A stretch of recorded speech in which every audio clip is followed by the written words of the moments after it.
علیکم ورحمۃ اللہ وبرکاتہ۔ بسم اللہ الرحمن الرحیم والصلاۃ والسلام علی رسولہ الکریم وعلی آلہ وصحبہ اجمعین۔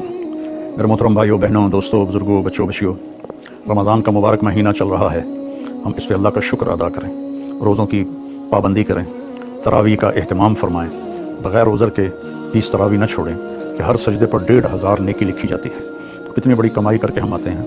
آپ 8-10 پڑھ کے چلے جائیں تو کوئی گناہ نہیں کیا آپ نے، لیکن آپ نے نقصان کیا ہے کہ رمضان میں نوافل فرض کے درجے میں چلے جاتے ہیں۔ تو ہیں وہ نفل، لیکن لکھا جا رہا ہے فرض سجدہ کتنا قیمتی ہے یہ آخرت میں ہی معلوم ہوگا۔ قرآن پاک کی تلاوت فرمائیں تو جھوٹ نہ بولیں، دھوکے بازی نہ کریں، فراڈ نہ کریں، کسی کے ساتھ بدتمیزی نہ کریں، اور اس قرآن کو سینے سے لگا کے رکھیں۔ یہ واحد کتاب ہے جو آسمان سے جیسے اتری تھی آج بھی ویسے ہی ہے، لا ریب فیہ، شک سے بالا پر ہے، کوئی اس میں تبدیلی نہیں ہوئی، کسی نے زیادتی نہیں کی، کسی نے کمی نہیں کی۔ انا نحن نزلنا الذکر وانا لہ لحافظون، ہم نے قرآن کو اتارا اور ہم اس کی حفاظت کرتے رہیں گے۔ کچھ نادان قسم کے لوگ ہیں جو کہتے ہیں یہ قرآن وہ نہیں ہے، یہ قرآن بدل گیا ہے، تو میں ان سے گزارش کروں گا اس کے بارے میں ایمان بنائیں کہ یہ وہی کتاب ہے جو میرے نبی پر اتری اور آج ہمارے ہاتھوں میں ہے اور قیامت تک رہے گی، جب اللہ اس کو کوئی بدل نہیں سکتا، گھٹا بڑھا نہیں سکتا۔ ہاں، اس کو اٹھا لے گا۔ قیامت کے قریب ایک دن آئے گا، صبح لوگ اٹھیں گے، جب قرآن دیکھیں گے تو سب خالی ورقے ہوں گے، ایک لفظ بھی نہیں لکھا ہوا ہوگا۔ اس طرح اللہ اس کو اٹھا لے گا، کیونکہ یہ اللہ کی زبان سے نکلا ہوا کلام ہے، اسے کوئی بدل نہیں سکتا۔ تورات اللہ نے لکھوائی، بولی نہیں۔ زبور اللہ نے لکھوائی، اپنی زبان سے نہیں بولی۔ انجیل اللہ نے لکھوائی، اپنی زبان سے نہیں بولی، اس لیے وہ ساری تبدیل ہو گئی، اور یہ اللہ کی زبان سے نکلا ہے، اسے کوئی نہیں بدل سکتا۔ لا یاتیہ الباطل من بین یدیہ ومن خلفہ، اس کے اندر کوئی ملاوٹ نہیں کر سکتا، نہ کوئی جھوٹ ملا سکتا ہے، نہ جھوٹ مل سکتا ہے۔ تو میں 2 لفظ پر آج پہلے بات کروں گا کہ روزے کا بیان چل رہا ہے، تو روزے میں اللہ تعالیٰ ایک جگہ فرماتا ہے ہن لباس لکم وانتم لباس لہن، کہ تمہاری بیویاں تمہارے لباس ہیں، اور عورتوں سے کہتا ہے تمہارے خاوند تمہارے لباس ہیں۔ یہ تشبیہ پورے قرآن میں کسی رشتے کی اللہ نے نہیں دی جو خاوند اور بیوی کی اللہ تعالیٰ نے تشبیہ۔ خاوند اور بیوی کا رشتہ کتنا ضروری ہے۔ ہمارے ہاں تو ہندی معاشرہ ہے، کسی کی بیوی فوت ہو جائے تو اس کو لڑکی نہیں ملتی، اور کسی کا خاوند فوت ہو جائے تو اسے خاوند نہیں ملتا۔ کوئی بیوہ ہو جائے، مطلقہ ہو جائے، اس کا کوئی رشتہ نہیں پوچھتا۔ ایک آدھ بچہ ہو تو وہ بیچاری اسی کے ساتھ ہی گزار دیتی ہے، اس کا کوئی رشتہ مانگنے بھی نہیں آتا۔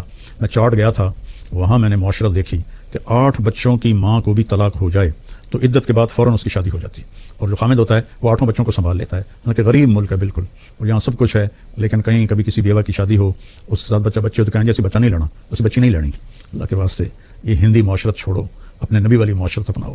پہلی شادی میرے نبی نے بیوہ عورت سے کی ہے، اور سب مطلقہ ہیں یا بیوہ ہیں، ایک کنواری حضرت عائشہ بس۔ تو لباس کے لیے کیا ہے، ہم کتنی احتیاط سے رکھتے ہیں، خاص طور پر عورتیں اپنے لباس کا کتنا خیال کرتی ہیں، کیسے وہ ایسے لٹکا کے رکھتی ہیں کہ اس کی کریز خراب نہ ہو۔ مرد اپنے لباس کا کیسے خیال کرتے ہیں کہ اس کو لٹکا کے رکھتے ہیں، کریز خراب نہ ہو، پھر جب پہن لیتے ہیں ایسے ویسے دیکھتے ہیں میں کیسا لگ رہا ہوں۔ تو آپ کو کتنا ہی غصہ آیا ہو، کبھی آپ نے اپنا گریبان پھاڑا ہے؟ آپ اگلے کا گریبان پکڑو گے وہ تیری ایسی تیسی، اپنا نہیں پکڑو گے۔ تو اگر آپ اپنی بیوی کو بے عزت کر رہے ہیں تو آپ نے اپنا کرتا پھاڑ دیا ہے۔ کوئی آپ کو عقل مند کہے گا؟ آپ اتنی حفاظت کرتے ہیں کہ کھانا کھانے سے پہلے اوپر رومال بچھاتے ہیں، ہوٹلوں میں بھی ملتا ہے، گھروں میں بھی ہوتا ہے، کہ تاکہ کھانے کے کوئی ذرات یا سالن کا کوئی قطرہ وہ کرتے پر پڑ نہ جائے۔ اتنی احتیاط کرتے ہیں۔ اتنی سی احتیاط آپ کر لیں اپنی بیوی کی اور بیوی اپنے خامند کی، کہ ایک دوسرے کو برداشت کر لیں۔ جو اللہ کی قسم کھا کے کہتا ہوں، ضد چھوڑنے میں اور جھک جانے میں ساری کامیابیاں اور عزتیں چھپی ہوئی ہیں۔ میرے ساتھ اللہ نے شہرت کا عجب معاملہ کیا تو مجھے بہت مسائل کا سامنا کرنا پڑا، تو اللہ تعالیٰ نے مجھے ان 2 چیزوں کی توفیق عطا فرمائی۔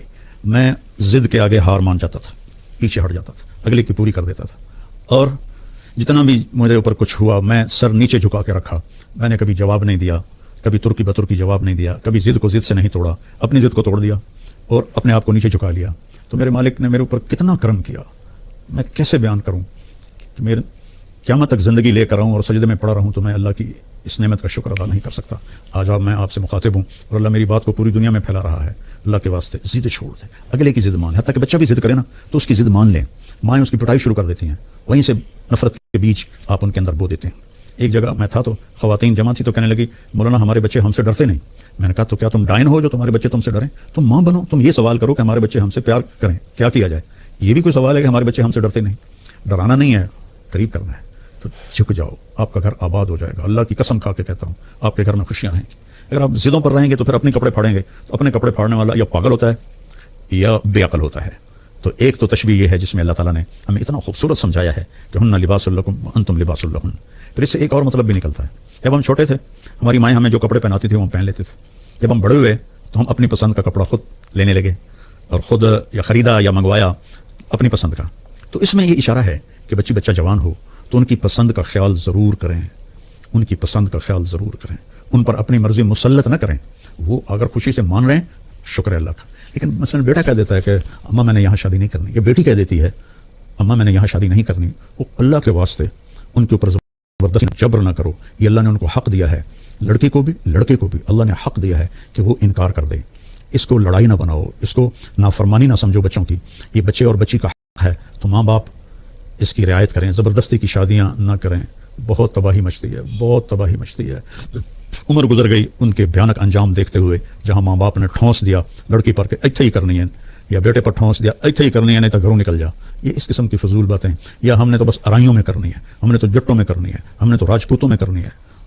میرے نبی کا فرمان ہے نیک دیکھو, نیک ہو, صالح ہو, اچھے اخلاق والا ہو, جس قوم کا بھی ہو رشتہ جوڑ دو.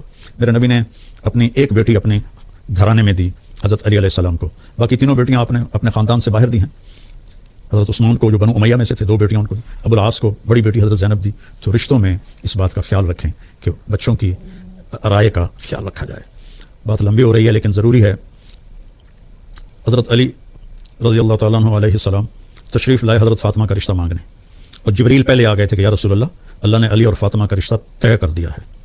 تو جب آ کر بیٹھے تو شرمندگی سے بول نہ سکے, تو آپ نے خود فرمایا علی کیسے آئے, وہ خاموش. پھر آپ نے فرمایا فاطمہ کے رشتے کے لیے آئے ہو, کہ جی ہاں. تو انشاءاللہ کہہ کے اٹھ گئے, ہاں نہیں کی, صرف اتنا کہا انشاءاللہ, حالانکہ وہی آ چکی ہے, انشاءاللہ. سیدھے گھر گئے. حضرت فاطمہ رضی اللہ تعالیٰ عنہ علیہ السلام کو بلایا اور فرمایا بیٹی علی کا رشتہ آیا ہے, میں ہاں کر دوں؟ اللہ اکبر. آج کی بیٹیاں بیچاری ماں باپ کے آگے سر جھکا دیتی ہیں, تو جنت کی عورتوں کی سردار اور حسنین کی ماں, ان کے بارے میں آپ کا کیا خیال ہے؟ بیٹی رشتہ کر دوں؟ جب حضرت فاطمہ نے ہاں کی, کماری بچی کی خاموشی ہاں ہوتی ہے, انکار نہیں ہوتا ہے, تو آپ خاموش رہیں. اس کا مطلب تھا کہ میں تیار ہوں. اب فوراً واپس گئے, علی لوگوں کو بلاؤ. پھر لوگ آئے, مجمع مسجد میں اکٹھا ہوا, تو آپ نے ممبر پر کھڑے ہو کے پہلی بات یہ کی, لوگوں میرے پاس جبریل اللہ کا پیغام لے کر آئے تھے کہ میں اپنی بیٹی فاطمہ کا نکاح علی کے ساتھ کر دوں. جب میرا نبی اتنا خیال کر رہا ہے, ہم بھی خیال کیا کریں. اپنے پیٹ سے جنتے ہیں, پھر ان پر وہ زیادتی کرتے ہیں, یہ ساری زندگی سے سکتی رہتی ہے. تو لباس کا خوبصورت تشبیہ ہے. دوسرا ہے نساؤکم حرث لکم, تمہاری بیوی تمہاری کھیتی ہے. میں تو ایک قدیم زمیندار گھرانے سے تعلق رکھتا ہوں, تو میں نے اگرچہ ڈائریکٹ زمیندارہ نہیں کیا, لیکن میں جانتا تو ہوں کہ فصل کو کیسے, کھیتی کو کیسے اگایا جاتا ہے اور کیسے اس کو پروان چڑھایا جاتا ہے. کبھی آپ نے دیکھا کسی پاگل کو کہ وہ آم کے پیڑ کو ڈنڈے مار رہا ہو کہ تو ایس واری آم کیوں نہیں دیتے, یا کپاس مکئی کو آگ لگا رہا ہو کہ تو چھلی نہیں لگی, تو ڈوڈا نہیں لگا. کس قدر زمیندار محنت سے فصل کو اگاتا ہے. اور پھر اس میں میاں بیوی میں کھٹپٹ تو ہوتی ہے, یہ جنت میں جا کے ہوگا ٹھیک, یہاں رہے گی, یہاں کھٹپٹ رہے گی, اس لیے جھکنا ہے, ایسا نہیں کرنا, ایسے کرنا ہے. تو اس میں گندی بوٹیاں پیدا ہو جاتی ہیں. تو ان گندی بوٹیوں کو نکالنے کے لیے ٹریکٹر کے الگ پتلے ٹائر ہم لگاتے ہیں, تاکہ جو کھیتی ہے اس پر ٹائر چڑھ نہ جائے. تو پتلے سے ٹائر ہوتے ہیں, اور پیچھے پتلے باریک حل ہوتے ہیں جو صرف جڑی بوٹیوں کو آرام سے نکال کے باہر پھینک دیتے ہیں. اور جو 2 پودوں کے بیچ میں ہوتی ہیں وہ ہم مزدور لے کر وہ کھرپی سے اس کو نکلوا دیتے ہیں. تو یہاں بھی کیا خوبصورت تشبیہ ہے. کھیتی کو پیار سے اگایا جاتا ہے, پرورش کی جاتی ہے. یہ سردیاں آئیں تو آم کے درختوں کو جو چھوٹے تھے سب نے ڈھانپ دیا کہ سردی کی وجہ سے یہ جل نہ جائیں. پانی وقت پہ دو, کھاد دو, خشک شاخیں کاٹو, سپرے کرو. ابھی ہمارے گھر میں ایک ہمارے باپ کے ہاتھ کا لگا ہوا آم کھڑا ہوا ہے 1964 کا, تو وہ جا کے ستمبر اکتوبر میں پھلتا ہے. تو اس کی شاخیں بہت ہو گئی تھیں خراب, تو ہم نے مالی کو بلا کر وہ ساری کٹوائیں تاکہ نئی شاخیں پیدا ہوں اور دوبارہ یہ پودا پھل دے. تو جس طرح کھیتی آپ کے گھروں میں پھلواڑی ہوگی, پھول ہوگا, یا کوئی پودا ہوگا گملے میں ہوگا, آپ کتنا خیال کرتے ہیں. ایسا اتنا خیال آپ اپنی بیوی کا کر لیں. یہاں تو صرف مرد کو اللہ حکم دے رہا ہے, یہاں عورت کو نہیں دے رہا, مرد کو کہہ رہا ہے اس کو کھیتی کی طرح پالو کہ اسی نے تو پھل دینا ہے, اسی پر تم زیادتیاں کرو. سب سے جتنی کوئی چیز قیمتی ہوتی ہے اس کی ڈائی اس سے بھی زیادہ قیمتی ہوتی ہے. اس میں ذرا بھی خراش آ جائے تو وہ خراش اس چیز پہ پڑتی ہے. مرسڈیز کی ڈائی کتنی قیمتی ہوگی, اس پہ خراش ہوگی تو مرسڈیز پہ خراش آ جائے گی. کوئی بھی موٹر ہو خراش آ جائے, وہ فوراً ڈائی کو توڑ کے نئی ڈائی لگاتے ہیں. اور کائنات کی سب سے قیمتی چیز انسان ہے, اور اس کی ڈائی اس کی ماں کا پیٹ ہے. جب اس پر زیادتی ہوتی ہے اور سختی ہوتی ہے, بدتمیزی ہوتی ہے, جو ہمارے سسرال کا 99% یہی حال ہے, تو وہ اس کی ڈائی اندر سے کریک ہو جاتی ہے. پیدائشی طور پر بچے ڈپریشن کا شکار ہو کر پیدا ہو رہے ہیں کہ وہ جو ماں ڈپریشن برداشت کرتی ہے اور اس کی ڈائی پر اثر ہوتا ہے تو بچہ پیدائشی ڈپریشن کا شکار ہوتا ہے. تو اللہ کے واسطے اپنی بیویوں سے حسن سلوک رکھیں. اللہ تعالیٰ کہہ رہا ہے وعاشروہن بالمعروف، اپنی بیویوں کے ساتھ اچھا سلوک کرو. فإن کرہتموہن، اگر تمہیں کوئی بات اچھی نہیں لگتی یا وہ پوری اچھی نہیں لگتی، فعسیٰ ان تکرہوا شیئا ویجعل اللہ فیہ خیرا کثیرا، تو ممکن ہے اس ناگواری میں اللہ تمہارے لیے بہت بڑی خیر نکالتا.